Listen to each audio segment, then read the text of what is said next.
Since their invention, tanks and armored vehicles have ranked among the most terrifying instruments of warfare. However, not many people know that they're not exclusive to military use and that you don't exactly need a huge weapons factory to build one. Those who do, on the other hand, have taken this information and gone to town. Lots of private citizens have built and customized their own tanks and tank-like vehicles for uses ranging from the heartwarming to the horrifying. Here in the video today, some of our favorites.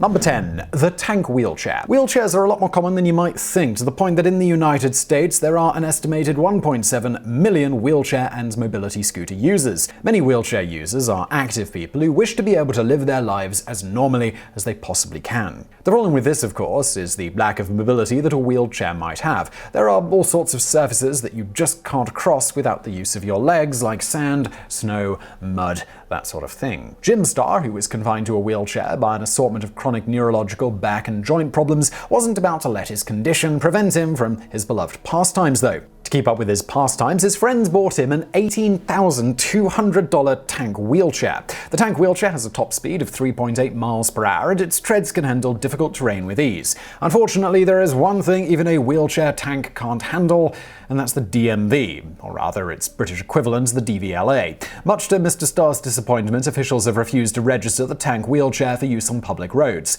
Not because it's a tank, though, they just deem it too wide and too heavy to qualify as a wheelchair. Number 9. Paintball Tanks. Paintball is one of the most popular non-computer war games out there. The reason lies in its versatility. Variations of paintball range from fun, non-threatening shooting gallery games to simulated combat that is so extremely realistic that terrorists have been known to train with paintball guns. In Great Britain's Leicestershire, a company called Armageddon has taken the logical next step and incorporated actual tanks to their paintball battles. They have modified a number of old FV-432 tanks to shoot paintballs instead of bullets and artillery shells. They use these non-lethal attack machines to shoot what we can only assume is an outrageous amount of paint at each other. Teams of 3 people get a crash course in tank driving and how to operate its turret. After they can handle the vehicle, they're unleashed on a battlefield against up to 14 other tanks. Number 8. Jon Phillips and the Panzer III. Jon Phillips loved tanks. He was particularly fond of Panzer III, a rare German medium tank that costs hundreds of thousands of dollars.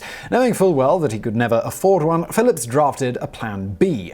He would build one himself. Phillips and a number of other tank enthusiasts pulled their money together and bought a considerably more affordable AFV-432 armored personnel carrier. Then they stripped it down and painstakingly rebuilt it into an extremely passable replica of their beloved Panzer III. The finished product has the same measurements and weaponry as the real thing, including a massive Rolls-Royce engine, a swiveling turret, and armor plating that has been constructed in the same distinctive style as the original. What's more, they didn't just functionally build a rare tank from scratch, they actually upgraded the original. All of the replica tank's weapons are painstakingly built to produce the same flash and bang as the original Panzer III weapons, but they also comply with modern firearms regulations. Number 7. The Megatron Tank. Impressive as Michael Bay's Transformers movie robots are, they are extremely unrealistic, especially the villainous Megatron, whose vehicle form in the Transformers 2 movie is an ominous stylized alien tank instead of the Earth vehicle forms most of the other robots adopt. Yet the impossible Megatron is the one Transformer that actually exists in real life, at least after a fashion. In 2011, an enigmatic Chinese Transformers fan, known only as Steel Legend, brought Megatron's tank to life using nothing but scrap metal. The frightening 5-ton Megatron tank would probably be much higher on this list if it wasn't for the fact that it doesn't actually work. It has no engine, and logically enough for a sentient robot, it has no place for a human driver. Still, the tank doesn't always need to move to be scary, and it's hard to top Steel Legend's creation in that particular respect. Number 6. Tanki the Robot. Tanki the Tank Robot is not the first of its kind, nor will it be the last. Panzer-style robots are relatively common because treads are a fairly flexible means of transport. However, Tanki is unique in 2 ways. It can maneuver any environment without bumping into things, and it's made from spare parts that you probably have lying around at home. In fact, you can build one yourself if you like. The schematics are available online. Tanki features motors from cheap cordless drills and moves around on treads made from bicycle chains and skateboard wheels. Its brain power is provided by a laptop computer resting on top of the robot, and it looks at the world with an RGB-D depth camera. Simple as it may seem, Tanki is also rather clever, as it's capable of 3D scanning its environment and maneuvering itself without running into any obstacles. Number 5. Russian car tanks. As German forces discovered in World War II, a Russian winter can be a terrible thing, and it doesn't get any nicer when you actually live there and have to brave the snow on a daily basis.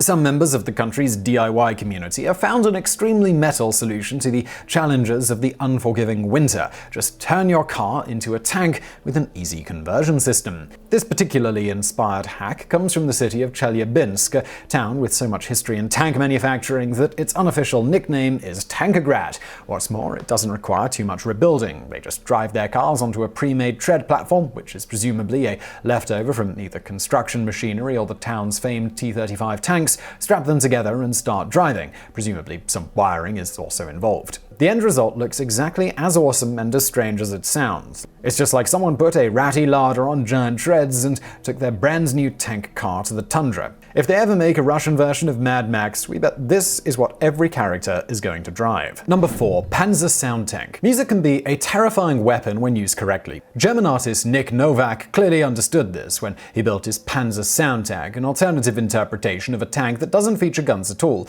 Instead, the entire tank is a giant mobile sound system sitting on treads. Novak can drive the Panzer Soundtank anywhere, turn his weapon on unsuspecting targets, and unleash a wall of sound from his state-of-the-art control table that features, of course, DJ equipment to go with the massive 11 speakers. What happens next is either a massive party or a lot of people holding their ears in agony, depending on what kind of music he decides to play. Number 3. Mexican Narco Tanks. The gritty underbelly of Mexico has been in turmoil for years as numerous drug cartels fight for power and access to the lucrative US market. The brutal nature of the wars between the various drug lords and the government has claimed many casualties and keeps the public in a state of fear. It has also produced some very strange weaponry in the form of narco tanks. Narco tanks are armored DIY vehicles that wouldn't look out of place in a Mad Max movie. The various gangs have assembled these threatening rhinos from whatever they can find in order to intimidate and combat their enemies. Some of them are absolutely massive, being built on 3-axle truck beds and plated with inch-thick steel that can reportedly stop 50 caliber bullets. Although these massive rusty hulks certainly look frightening, the Mexican military doesn't feel too threatened because the contraptions are quite clumsy and they have several weak points such as the tires. Still, when it comes to threatening the locals and shaking up other gangs, there are few things scarier than a huge narco tank or 6 slowly advancing down the street. Number 2. The Killdozer. Marvin Heemeyer took his zoning disputes more seriously than most men. In 2004, his long feud with his hometown's officials came to a point where he evidently viewed the dispute as a full-on war and was determined to have the last word in that matter. He was determined to do this, even if he had to build some sort of super tank. And, well, that was handy for him because, well, he'd already built said super tank. Heemeyer was a welder by trade and a proud owner of a massive Komatsu D355A, a heavy-duty bulldozer designed specifically for pushing large quantities of soil and building material around. He encased the Komatsu in a casing of steel and reinforced concrete and a video camera system for the driver to see without a windshield. All he had were small gun ports for semi-automatic rifles. He then drove his vehicle to town, or we should say, rather, he drove it through the town. Heemeyer's dozer tank gleefully tore through 13 different buildings all around the town, each belonging to a member of the community that he felt had somehow harmed him. The police could do nothing. After all, what can a rifle and a handgun do against a concrete-reinforced tank? Eventually, the dozer either got stuck to the cellar of the 13th building or its engine finally gave out under its massive weight. At this point, Heemeyer realized the game was over, and he shot himself. He never intended to leave his dozer. In fact, he had intentionally sealed himself in. Incredibly, Heemeyer was the only casualty in the rampage, which didn't stop the media from dubbing his DIY concrete tank the Killdozer. Still, he caused property damage around $7 million and endangered enough lives that it's probably accurate to call this one of the most destructive do-it-yourself projects in history. Number 1. The Syrian Sham II. The ongoing conflict in Syria is like so many others before it. Well-armed, relatively well-fed government forces facing against rebels who are looking to become government forces themselves. In situations like this, the rebels tend to have more enthusiasm than equipment. They're forced to raid government facilities for weapons and ammo or just improvise and make make do with what they have. The Syrian rebels didn't have much when they set out to build a tank, but they certainly made good use of what they did have. In 2012, they unveiled the Sham II, a curious DIY tank that may look like a rusting metal box quickly slapped together on top of an old car chassis.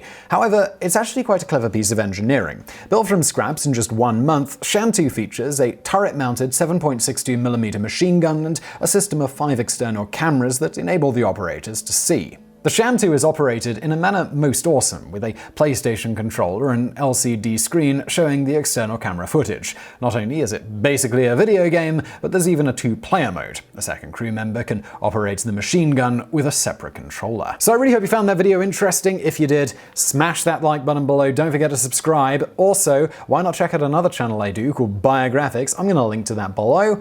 And as always, thank you for watching.